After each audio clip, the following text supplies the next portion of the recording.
అప్పటి వరకు మనం ఏం చేస్తున్నాం? మన మాటలలో గొప్ప కొడుతుంది, మన చూపులలో గొప్ప కొడుతుంది, మన యొక్క ప్రవర్తనలో చెడు వాసన వెదజల్లుతూ ఉంది.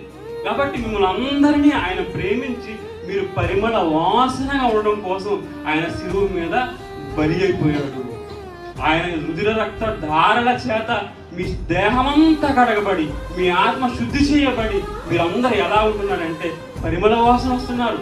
మిమ్మల్ని చూస్తుంటే ఆ వాసన కనబడాలి అని మాట్లాడుతున్నాడు.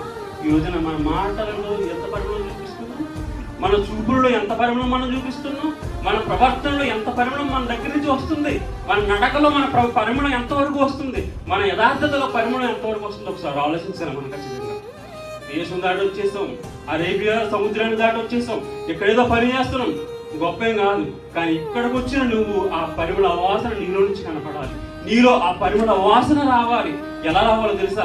నోవాహులో ఉన్న నీతి పరిమళ వాసన నీలో కనపడాలి, అబ్రహాములోని యథార్థమైన ఆ విశ్వాస జీవిత పరిమళం నీలో రావాలి, ఎస్తేరు అనే తన జాతి విషయమైన జాగరూకత పరిమళ వాసన నీలో రావాలి, నోవాహులో నీతి వాసన రావాలి, దావీదులో విధేయత నీలో రావాలి, సొలొమోనులోని జ్ఞాన వాసన మీలో రావాలి, యోబులోని భక్తి వాసన మీలో రావాలి. ఇవన్నీ మీరు కలగలుపుకుని క్రీస్తు వారి త్యాగ పరిమళ వాసన మీలో వెదజల్లగలగాలి. ఎప్పుడో వచ్చాడులో పౌలు అరేబియా దేశానికి కాదు, అరేబియా దేశానికి ఇక నుంచి మీ పరిమళ వాసనలను వెదజల్లాలి. కొట్టుకున్న సెంటు పనిచేస్తుంది, కానీ మనం మీద ఉన్న ఏసై ఎందుకు పనిచేయడు? మనం ధరించుకున్న ఏసై మనలో ఎందుకు పనిచేయడు? సెంటు పని చేస్తుంది. నువ్వు కొనుక్కున్నది కదా, నిన్ను కొన్న ఏసై నీళ్ళు ఎందుకు పనిచేయడు? నిన్ను కొనుక్కున్న ఆయన రక్తం ఎందుకు పనిచేయదు? నీకు సహకారిగా ఉంటున్నా, నీకు సంచకరంగా ఉంటున్న ఆత్మ పరిమళం నీళ్ళు ఎందుకు పనిచేయదు? ఖచ్చితంగా పనిచేస్తుంది.